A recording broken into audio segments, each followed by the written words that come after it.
Last we learned, we were talking about this amazing Medrash that's found in none other than the Pirkei de Rabbi Eliezer that connects Avraham Avinu finding the three wayfarers, the three malachim, the three angels from the beginning of Parshat Vayera, with the reason why he understands already, intuitively it seems, in Parshat Chayei Sarah, that he needs that cave in that field. He didn't want specifically, generally, a burial ground. That's one thing, but he seems to specifically have an interest in a particular cave and field that goes along with it, known as the Mearat Hamachpela, variously described as in the Mearat itself, in this place called Kiryat Arba. We talked about the idea that the Mearat that is in Kiryat Arba, one of the reasons why it might be named Kiryat Arba is because of four couples buried there. Obviously, if you go with that interpretation, it makes sense to understand it against the backdrop of the fact that the Torah is only being transcribed by Moshe Rabbeinu ages and ages hence, when those four couples are already interred there, as opposed to the first interpretation that there's a notion that there are four giants there, and there are three who are named in Sefer Bamidbar in Parshat Shlach, and they're there with their father, who is not named, Achiman, Sheshai, and Talmai. Then we had records, if you will, from Sefer Yoshua and elsewhere, where it sounds like his name might have even been Arba, and he had three sons. Could be.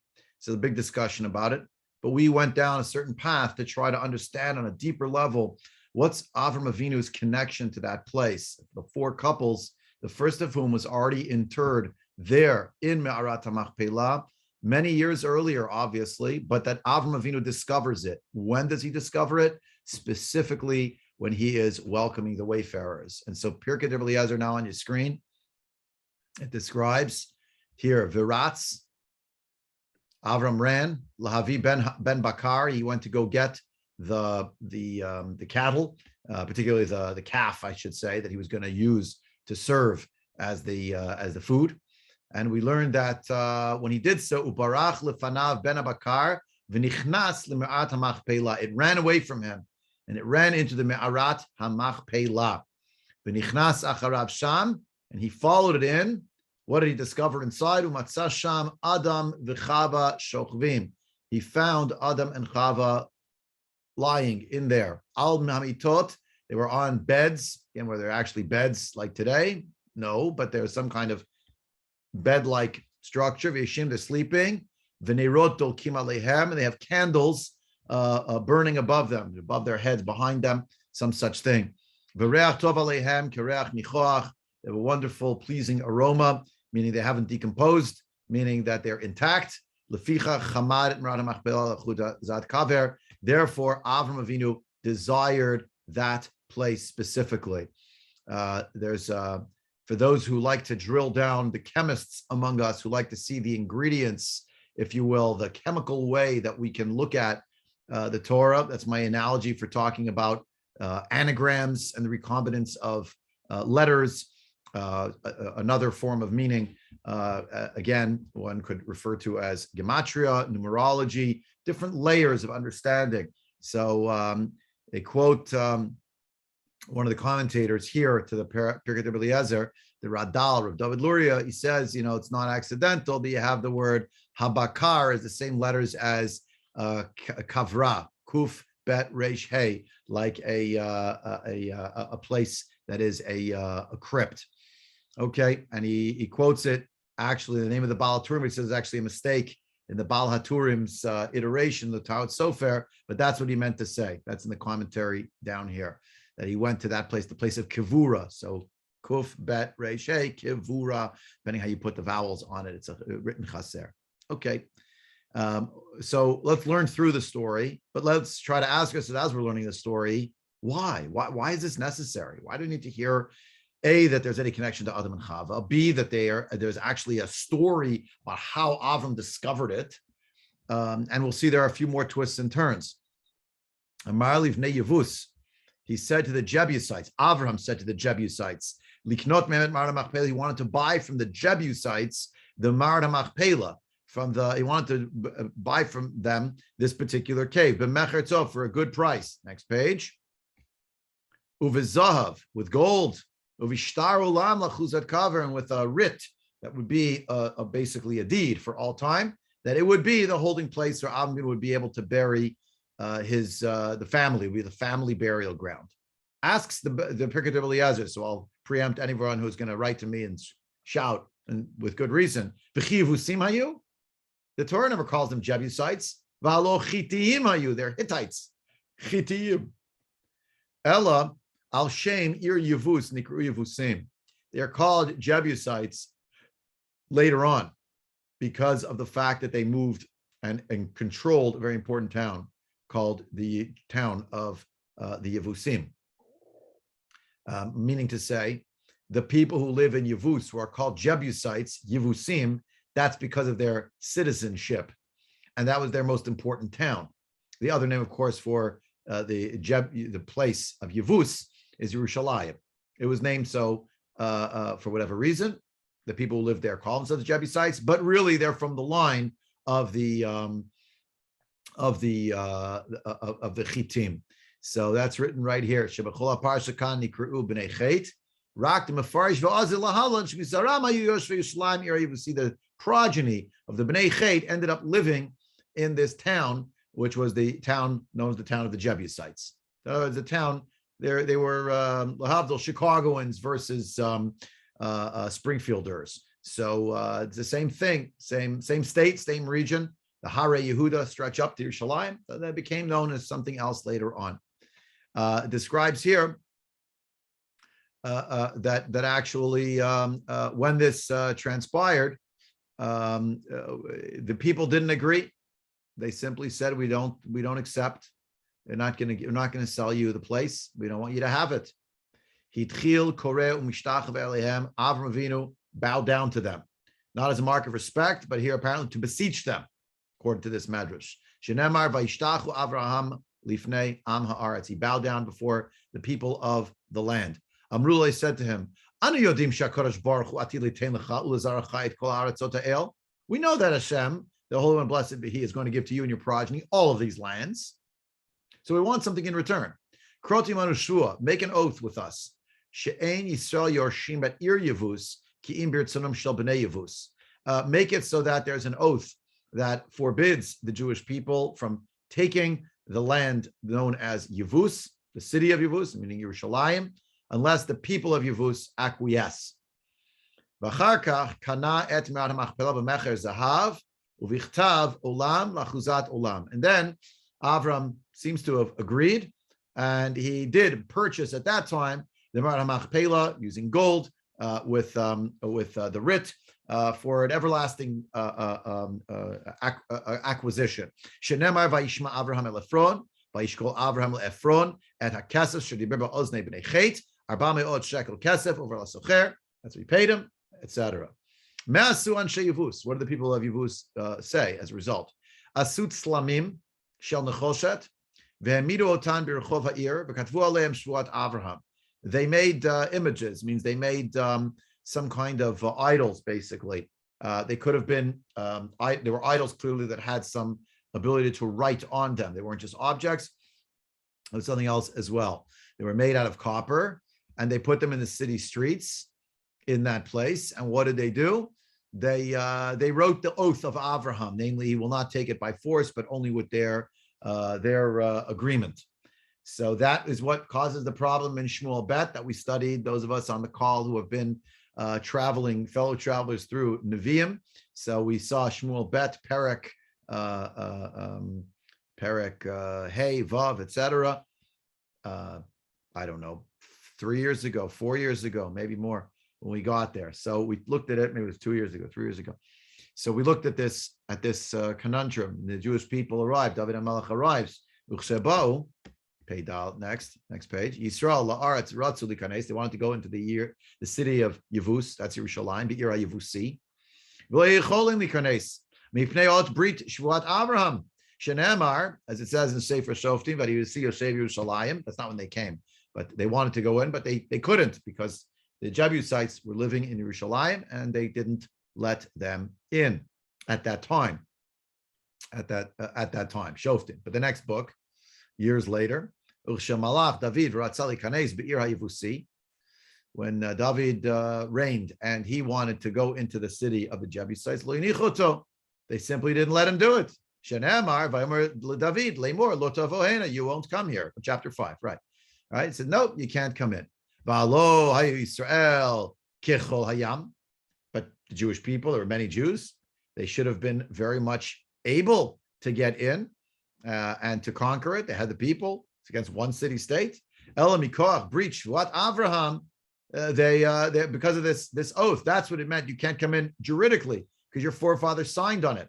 When David saw this, he relented, as it describes. He stayed in the fortress. Which fortress? So already the commentator here in Letter Tzadi has to point out it must mean the fortress in Ir David, which was at the base, but not in the place of the Har Habayit itself. Okay, it's a Medrash.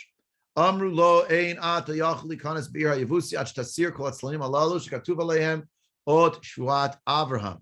So they said to him, you cannot come in until you take away these shlatim, these boards, these billboards that announce this, that are on these idols, these images. Therefore, the blind and the lame say, don't come in here. Blind and lame is a derogatory term for the idols themselves. Let's say it that way. In the end, that's not how it started. In fact, it was supposed to be a derisive remark about the Jewish people, but it was turned back on the idol, on the idols. Amar David Lanashav, David said to his people, whoever goes in first and takes away these idols, so Avraham, that person will be the head. Who did it? Allah Barishona Yoav ben Tzeruya, Vahilarosh, Nemar, Vayab Barishona Yoav ben Tzeruya. And after that, Kanayat Ira Ibusili Israel. Then he was able to buy it. David bought it.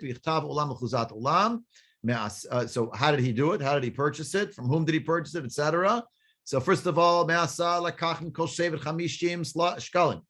50 shkalim from each tribe. Right? Why? Because he needed to collect the money. And he needed it from every tribe, representational of the idea that everyone had an equal hand in ownership of Yerushalayim. Harei kulan sheish meot shkalim shenemar va'itein David la'ornan. That's what he gave him. When you look it up, the sum that he gave him is divisible by 12, and that's the reason why. All right. We saw when we learned that, and here like our worlds are crossing over. Those of us who are in the Shmuel Bet, now Malachim Aleph, but Shmuel Bet at the end of chapter 24, it describes David buying this place from Goran Aravna, that even after they conquered Yerushalayim, they did not take that hill. And why not? Because they still had to purchase it. They needed their acquiescence. And finally, they did get their acquiescence. That's what's going on here, that they had finally agreed. And so the payment, and we saw it at the time, if you look up, we don't have time to see it today, but if you look up chapter 24 of Shmuel Bet, some of us remarked, and particularly, the one in Divrei Hayamim, the iteration there, that it seems so strange that the place run by Aravna and his family and his threshing floor should be purchased almost the same way as Mearat Hamachpela. And at the time, we chalked it up to, because he had to make a purchase, like he was following in the footsteps of Avram Avinu. But now, using this Pirkei Eliezer, we see that the stories are interlinked with each other. We see that there is a connection between the purchase of the one becoming an impediment to the other's acquisition that needed also a certain process. We find out also that the connection between the Jewish people and their spot first purchased in Hebron was already related to the purchase of conquest and then purchase of the particular spot in Yerushalayim. So now, we take some questions, comments. Shelley asks, what about the Medrash, the treaty between Avimelech and Yitzchak that kept Jebusites and Jerusalem safe from our conquest? There is another such Medrash. Is that why you had your hand up, Shelley? You want to fill that in more? Yeah, I got a lot of, conflicting Medrashim drive me nuts. And it's hard enough to know one of them. And when one sticks to my mind and then you're giving me another one, especially with the Pirkei de Rabbi Eliezer, who I've got a lot of problems with. He's got some nice ones, but he's got some miserable ones that I hope you don't go into. We won't go into.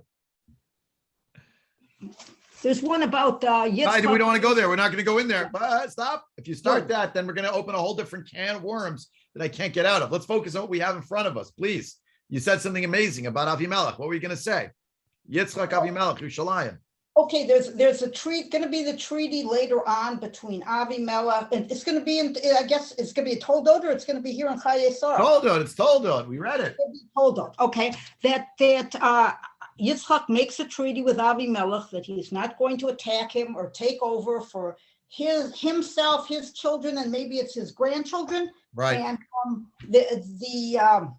his descendants and they have the lame and the crippled, and or the blind and the lame, and that's supposed to be Yitzchak as a blind and Yaakov as the lame. Yep. And you put those there, and so you can't come and conquer us, and somehow. Right.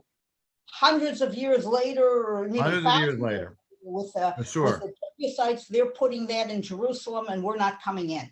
Right. And it's supposed to be a blame, in a sense, for Yitzchak for making this treaty. Right.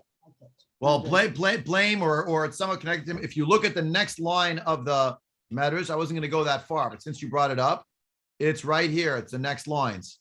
We finished right here. Vayitain David leOrnan. So the next line is V'Yitzchak Karad Brit Im Amei Haaretz Shegar Be'eretz Plishtim. He made some kind of contact with them also, and a covenant. He saw they turned their face away, and they came. And he left them. He left them, but then they followed him. It's the in Parsha Toldot, right? And he said, "You turned away from me, so I left. So what are you here for?" So they said, "We know that God is going to give you the place.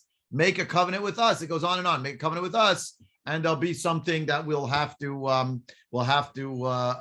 like a non-aggression pact, but it cuts both ways. Then when you turn the page, you're not going to start seeing inside. But the next one says, and also, by the way, we have Yaakov made a brit that would love and said to him, I know that Hashem is going to give you all these lands. Make a brit that you will not get Eretz Aram, right? Et cetera, et cetera. So a big discussion, but that's right. And then there's a discussion about how these covenants that were made were actually, there's a rule that if the other side abrogates it, so they show they don't want the arrangement anymore, so the brit, the covenant, whatever it is, falls to pieces. So it fell to pieces. That was it. It's over. But you said something else. So anyway, on that score, let me just finish that sentence. There's a lot of layers here. What about this one? I made a covenant. That one made a covenant. There's a separate discussion to be had about how these covenants work, etc. Here, I'm focusing us on this particular Medrash wants us to somehow think about the Mearat Hamachpela and its purchase as coming at a certain, with a certain connection, first of all, to Yerushalayim. And also that somehow it became more of a challenge regarding Yerushalayim. But also that ultimately the two of them are fused one to the other, aren't they? But there's more than that even. There's the idea that when Avram Binu Schar mitzvah, he got the reward for the mitzvah as another mitzvah. The pieces of the puzzle that he would not need for much longer. The guests come. He's a spry 99-year-old, and he runs into a cave. And what does he find in the cave? He finds a Ben Abakar, and just past it, hey, there's Adam and Chava. And the idea that Avram already has in mind from that moment that the place of burial in Eretz Yisrael of necessity must be the same place, which is going to connect him and his legacy to the universal legacy of Adam and Chava, to the legacy of the first people who walked with Hashem, and Hashem walked in their midst. Didn't last, but in Gan Eden. From here, this Medrash, this is the source for the Medrash, the ideas that when you go to Hamachpela Ad Hayom Hazeh, to the building that, of course, did not stand in the days of Avram Avinu, and actually we keep calling it a cave. So how can you go upstairs? Because the building was built by Herod, by King Horus, Amelech Horus, in and around the era, the first century BCE, when he was running things in Yerushalayim, around there, turn of the, into the common era. So he's right around there. So he builds it. And when we go in, we find there's parochot hanging. So it quotes different quotes. One of them is that the opening, the aperture to be able to look into Gan Eden is in Hebron. Adam and Chava, where are they buried? At the gates of Gan Eden. Remember what happened to Adam and Chava? They got thrown out of Gan Eden. When it came time for them to leave the world, where were they interred? At the opening of Gan Eden. Where is Avram Avinu going to want to be buried? Right there at the gate of Gan Eden. That's the same kind of idea. So just something very beautiful to think about, the importance of Hebron. And in a world where you have, we talk about, let's say, holy cities in Eretz Yisrael, there really is only one that actually has Kedusha. I don't want to burst anybody's bubble. The only city with Kedusha, actual Kedusha with halachic significance, is only one place, Yerushalayim Yer HaKodesh. All the other places have Kedusha, the Kedusha of Eretz Yisrael, but not the Kedusha of Yerushalayim. But they became known as, the cities with holiness, not because of some inherent Kedusha associated with them. It's only Yerushalayim, because that's where the Har HaBayit is, that's where the Makom HaMikdash is, that's where the Aron HaKodesh is. But all these other places, because of important, crucial things that happened there, or important people who are buried there. It's somewhat of an oxymoron to refer to burial places in Mekomot HaKadoshim, since actually we associate death generally with Tumah.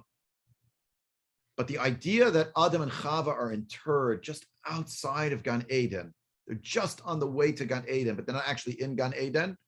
And that's where Adam and Chava, the universal, unfortunately failed a legacy in a certain way of Adam and Chava. There's a lot of water under the bridge, right? You have Adam till Noach, Noach till Avram Avinu. And then we have this covenant, Avram and Sarah, Yitzchak and Rivka, Yaakov and Leah, right? And the idea that they're intrinsically fused to each other because they're all buried in the same family burial plot only cements more and more the idea that the universal legacy and the national legacy are really meant to come back to be connected to each other in some way. And Avram Avinu as the great inheritor of that tradition. Just think about your Rosh Hashanah. Hayom Harat Olam, Hayom Yamid B'Mishpat, Kol Yitzrei Olamim. Those who are learning the Daf Yomi just learned within the last few days ago on page, whatever it is, 27, I think, in Rosh Hashanah. So you have there the quote from the Master, Zayom Tchilat Ma'asecha Zikaron Liyom Rishon. This is the beginning of your action, of your work, a remembrance of the first day. And Chazal point out, it doesn't mean the beginning of creation. It means the creation of Adam and Chava. As the Rebbes used to say, we should ask the question, so how come they're not the front and center, Adam and Eve, Adam and Chava, on a universal day like Rosh Hashanah? How come it's all the Kriyat Torah's Avram Avinu Sarah Imenu? Oh, this is why, because things didn't work out for Adam and Chava. The mantle was picked up by Avram and Sarah, and we're, whether we like it or not, you and me, everyone on this call, I think everyone's Jewish on the call. We're all related to each other. We're all related to Avram Avinu Sarah Imenu. We're the ones carrying that mantle and that mission, which does have a universal component of Taken Olam Malchut Shakai, ultimately for all of humanity. It does. So I'll put in a commercial message here. I don't normally do it, but I'm doing it today. If you're interested in meeting a real life bona fide Ben Noach, a Noachide, a bona fide Noachide, a man who actually did not convert to Judaism, but according to the story that I heard about him, converted to become a Ben Noach and took a shvuah in front of an actual Beit Din to uphold the 7 Noachide laws. He'll be at Or Torah this Shabbos at 3:15 p.m. together with a Ben Avraham, who lives in the Judean hills, a fellow named David Wilner. So Jim Long is the Noachide. Be there with David Wilner this Shabbos at Or Torah, 3:15 p.m. And they're going to talk about this, about what it means to be a Ben Avraham and a Ben Noach, and the connection between the two. Should be interesting. Now back to the actual regular scheduled programming. I don't take a commission if you come to the shiur, obviously, but okay. But just back to this subject. Avram Avinu well understands this, and that could explain why he's so intent on wanting this place specifically. Now, Shelley made another point, which I think we should address today. It's quite frankly, it runs through a lot of what we're learning, and now we're up to something methodological. Midrashim oftentimes contradict each other. That's a reality. The Rambam points this out several times, and he wants us to realize that the function of a Medrash is not necessarily to fill in a gap in a story, as much as to teach us deeper lessons about what we're learning in Torah Shebichtav. The advantage of Torah Shebichtav, the written Torah, is it is fixed, is that it gives us a record, written record, and it is precisely an account of what transpired. But in its advantage is also its limitation. It is fixed, which means it's locked into telling us one story. It's fixed in words. It's locked up and bound up with the actual written word, which means that that is itself, as we know, subject to interpretation. Woe betide us if those interpretations are flights of fancy, which doesn't mean that they aren't the historical reality that's being interpreted, but that a flight of fancies, we see things as somehow opposite to how they are, or we are, as Chazal would say it, Megala panim b'Torah shelo k'halacha. We're revealing things in the Torah that's actually not according to the halacha, meaning we're making stuff up out of whole cloth. We're saying silliness. We're darshaning things that have no basis in any kind of they're not grounded. It's not grounded in any kind of standard as such. What's the Medrash? The Medrash is the record of the interpretations creative on the part of Chazal, as well as the received traditions by Chazal of how to understand the text of the Torah on a deeper level. Which is which?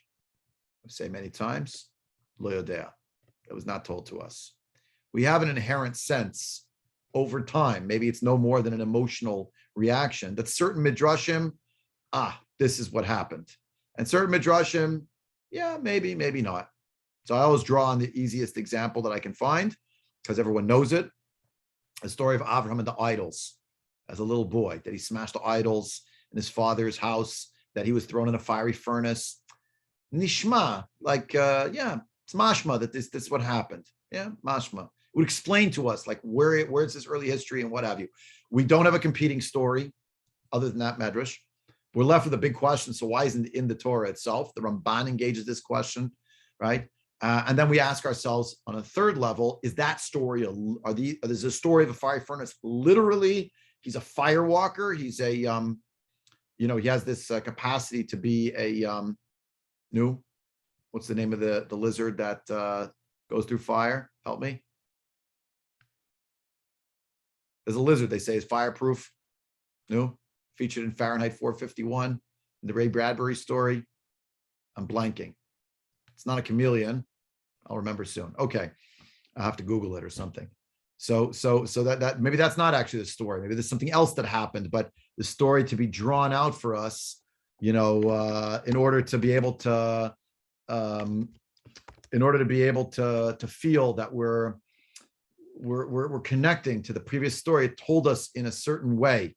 A story that's very dramatized, as if he was thrown into fire. I didn't make that up, by the way. The Ramban says that. He allows for the possibility. So Midrashim, to sum up, Midrashim oftentimes contradict each other. The Rambam points this out. He says, you think this is all just historical truths? So people are tying themselves in knots to try to reconcile the Midrashim. Cut it out. It's not supposed to be about telling you like a historical reality. It could be one of them is what actually happened. The others are creative interpretations because each one is teaching us a lesson. It opens up so many other vistas of understanding. And some of them, by the way, as Shelley pointed out, and I don't want to go into which ones you do and don't like right now. Salamander. Phil, you saved me. Thank you. A salamander. I'm embarrassed. It's a particular salamander that can go through fire. Yeah. So it's not that Avram Avinu was a fireproof. He's a fire walker or some such thing. Lahavdol fe'avdolot. He's like a salamander. Lahavdol fe'avdolot. Hashem made him fireproof. It means something else, but it's telling you a story in a dramatic way. If you're 5 years old, you tell someone, "Could you survive fire?" No. Well, you know what happened to Avram Avinu? He walked through fire. He survived a furnace. How come? Hashem saved him. Without Hashem, can't survive. Really? Not really. 5 years old. 85 years old. You have to understand the story on your level. Yeah. So back to what I was saying. I'm sorry, I cut myself off. So without getting into what they are, Shelley reads a Medrash. I mean, a Medrash, come on. That's not well with me. Wait, give me 1 second. Let me finish the sentence.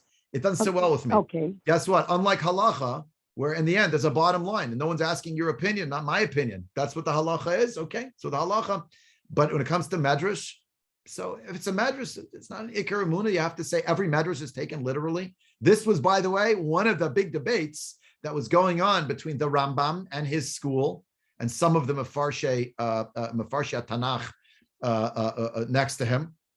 Ramban was with the Rambam in large measure like this. Ibn Ezra was like that, etc. And another whole slew say, what? No, if the Medrash said it, not only is it emet, it's the truth, capital T truth, because it teaches us truths, etc. But if it says it in the Medrash, it means it literally happened. How do you reconcile two things that are contradictory? We'll figure something out.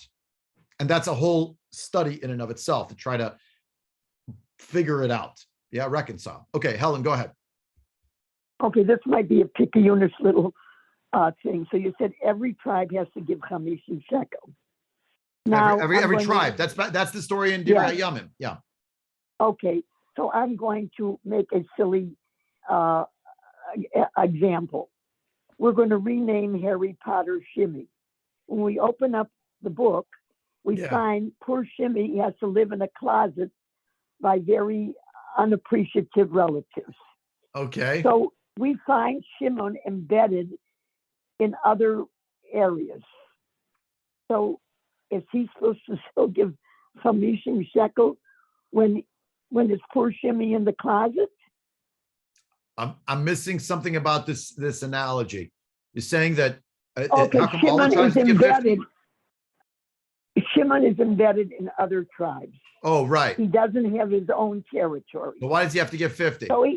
Okay. So why does he have to give 50? Bottom line. I couldn't tell you offhand. Let's say that's more of a Divrei Hayamim question than it is a Breisheet Parshat Chayei Sarah question. So maybe we have to wait till we get to Divrei Hayamim to deal with it more in depth. But the easiest answer I could give you is question better than the answer. But I would say maybe at that point Shimon still has some kind of independence. Maybe, I don't know. And that's where you see it. That Shimon, even though they were integrated in other tribes, maybe they had some kind of shaykhis where they still had to pay in. I don't know. Point well taken. Thank you for that. Okay. Thank you for that. Okay. Yeah, please. Who else? Methodological stuff. Okay, Midrashim, okay, we're not supposed to take them as historical fact. We don't necessarily have to. I didn't say that none of them are historical. I just said that was my point. Some are, some aren't. We don't know which is which. Okay, but if they're all supposed to be telling us some particular lesson that we should be paying attention to, and they contradict, the lesson could be contradictory too, not just the story of the Midrashim. One could be trying to show that so-and-so is a good guy, and another Medrash could be showing that somebody else is a bad guy. That's quite contradictory. So how are we supposed to deal with the fact that even the messages can be contradictory with Midrashim? Yeah. Change your question to a statement. Change that question mark to an exclamation point. The answer is in hachinami. That's correct. That's exactly the point. That's the complexity of it. That's what we mean when something is multifaceted. So you'll say, but it's davar v'hipucho. It's a thing and it's opposite. It's totally running afoul one or the other. When it comes to, that I don't discount that possibility that does exist even in Midrashim. We've seen some examples of that as well, right? And some discussions that are actually, isn't that what's going on in the Parshanut HaMikra? When Avram Avinu is told by God to sacrifice his son, to take a very dramatic example. So most have their own interpretations about what that means, why that happened. The Rashbam says it's a punishment. A punishment? Could it be a punishment and also it wasn't a punishment? Well, it is or it isn't. Yeah, according to the Rashbam, it was. Different ways of viewing the same story. And if you don't like the Pirkei Eliezer, let's say that we just learned, inside about that somehow when he went in, that's when he found it. You know what else you could say? I could see another perfect Jew saying, that's a beautiful medrash. I don't know. Did that really happen? Maybe actually, historically, he ran to the pen, which is where you keep Ben Habakar. It wasn't loose. It wasn't running into caves. He took it. He fed it to them. How did he know about Hamachpela? Baruch HaKodesh. He knew about Adam and Chava there. That's another option. Another option? Adam and Chava, he guessed right. Hashem helped guide him there. And we brought Sarah Imenu in to be interred. He discovered Adam and Chava. More radical, I could even see more radical readings of this. More radical readings. That's the problem too, is you started this out by saying you got to watch out because you may be making up something that looks from the Peshat like it would be a good explanation, but because of the way Chazal has done it, it's not at all. It's basically heretical. So what if I said, I don't see anything in the Peshat that ever says that Adam and Chava are buried there. So I don't think they're buried there. I always thought that Gan Eden is nowhere near Eretz Yisrael, and so therefore they're buried wherever it is in Iraq, Iran. So my response to you is, you might be right. You might be right. Here's why I think they are buried there. This is what I would say back to you. That's what I am saying back. Here's why I think they are buried there. We have no contradictory medrash that claims they are in another place. And therefore, it doesn't offend my sensibilities because I have to look at another medrash that says, no, they're not really buried there, but it's not a machloket. And they had to be buried somewhere. And it fits very beautifully thematically. It works with the Kiryat Arba. It works with the notion of the concept that there is some connection here with this place and Gan Eden in some way, shape, or form. But if you put my back to the wall, Shelley, and you say, well, what does it say in the Pshat? Nowhere. Can you prove it? Not until I go into Hamachpela and I have no plans to go visit inside. So in a certain way, if you said to me, but can you prove it? I say, well, the most I have is that there's a little hint in the fact that it's called Kiryat Arba, and I have a Pirkei Eliezer. So the Pirkei Eliezer is not nothing. It's a source. He was a Tana. It's not contradicted by other sources. I could see that happen. But if someone were to say to me, if you say to me, Shelley, yeah, I don't believe they're really there. Say, well, does it hurt to say that they're there? Yeah, but actually, where are they? Maybe the answer really is lo yodea, don't know. But does it matter? I guess my question is more about the methodology. As time goes on and you have new interpretations, I mean, we're on the Acharonim, and then, we have sure. Soloveitchik and all of these people, and some very, very beautiful stuff. But a lot of it is new. So I'm trying to think, when does the new become okay? Sort of, no matter how much it is, it's not heretical. And when does the new become heretical, even if it sort of fits into Peshat?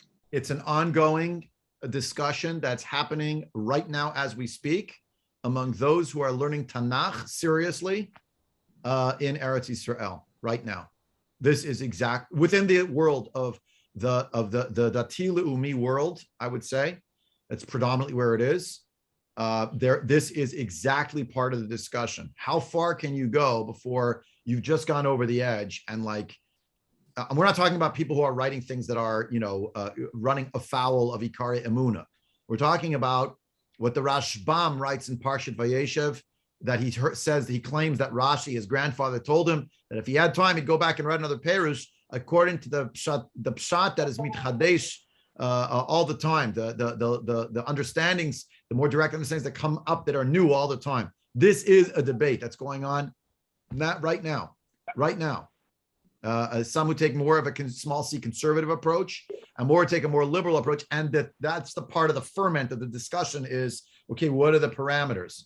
At the forefront of a lot of this discussion, you've heard his name many times, is the whole school of Tanakh that emerges from the Beit Midrash predominantly of Yeshivat Har Etzion. Shmuel Herzog is associated with it. That's what the discussion, that you're hitting the Nakuda, like how far can it go? That's part of what the dialogue is. And I could give you an example. Let me give you an example. We have 2.5 minutes left. So if you indulge me, I'll give you an example from our past week's Parshat Shavua, Parshat Toldot. And here's a great example. Like, it opens up so many doors, right? And but there are certain leaps that are happening that, Really? How come no one figured that out before? It's like so simple, so obvious. So how to explain the reality of Yitzchak loving Esav? A father loves his son. I mean, that should be simple enough. But why is like some predilection? Why is Yitzchak obsessing about giving a bracha to Esav? Why do we mention that he's East Side, East Sadeh? Because he was. But then interwoven with the stories of Yitzchak Avinu and Esav and Yaakov, actually breaking in the middle of the story of the birthright story with the soup. We have a whole story with Avimelech and a whole thing that's going on, and and then we come to a later story about the story of the actual bracha. Anyway, long story short, and I can't show you all the proofs now. So we did this actually when we learned Shmuel Bet, but I'll just remind you because we talked about this, but maybe we don't understand methodologically what was happening. Rav Meidan points out that in Tanakh, only two people are called Admoni with a ruddy complexion. And only two people walk around and rove around in the Judean hills with 400 men.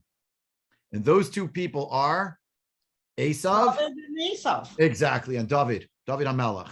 So there are all sorts of ways that the Bale HaChasidut, based in the Zohar, that David is maybe some kind of a Gilgul of Esav connected to the Neshama, etc. Says Rav Meidan, it's a longer essay we have time for now because I'm down to like the last minute here. Esav was in charge of bitachon for the family of Yitzchak Avinu. Esav is the military man, and they have the text of the Torah doesn't tell us overtly, but when we learn Shmuel Bet, we start realizing that's what's going on. Kitzayid Befiv, he was not just in charge of hunting food, and ultimately, unfortunately, again, according to the Medrashim, he's off the rails because there's tons of abuses of his power, but Esav is the power. Esav is the military. Esav is the gedud of Esav that protects Yitzchak Avinu, and that that's why they're so strong, and that's why the Avimelech in the end comes back hat in hand, because Esav says we're not going to take this lying down. Now, if you look through the Midrashim, you cannot find a Medrash that describes this actually happening. If you look through the Midrashim, the hunter that is Esav is at best a hunter of animals, and at worst a hunter of people as a bounty hunter, and of women, and he's got all sorts of problems. He's a rasha, mushchat.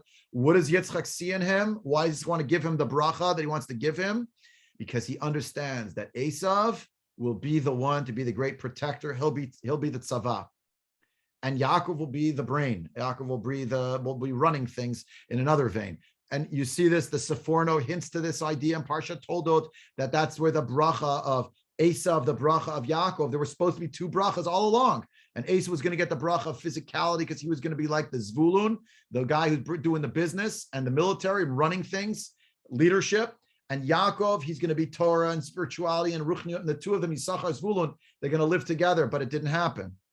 Jewish history didn't work out the way Yitzchak Avinu wanted. Like any parent realizes, what I thought was going to happen with my child, that's not what happened. I don't know, God, why you made that happen. I don't know what part I had in it. I don't know what part of it is my child. What's on them? What's on me? I don't know.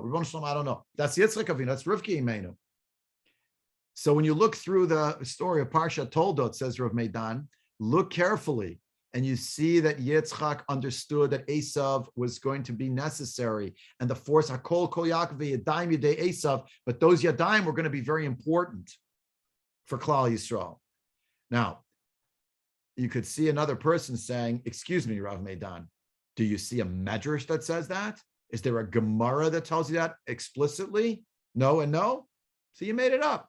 Rav Meidan says, did I offend your sensibilities? Do you not see that's what's happening today? That's what, and you understand also sermonically, isn't that what's going on in Eretz Yisrael today? You need a tzava and you need a yeshiva. You need people who are going to sit and learn Torah all day, and that's what they do. They connect to Hashem, and you're going to need other people. In the case of yeshivot Hesder, it's the same people who also, and the miluimnikim, they have to go, if they have to do what they have to do. It's not a contradiction. There has to be a shiluv of the two.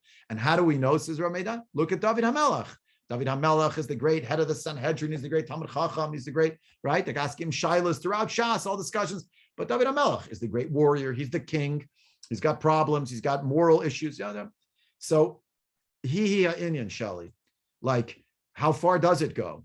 how far can you stretch it before it's like, yeah, really? Rav Meidan says, but I show you the psukim. I show you the psukim here. I show you the psukim there. I show you there's a comparison being made. I show you that it's not accidental. I show you it explains a gap in the story. Why is Avimelech? Because he left already. Why did he come hat in hand and say, we want to make a covenant with you. We love you. We're obsequious now. Why?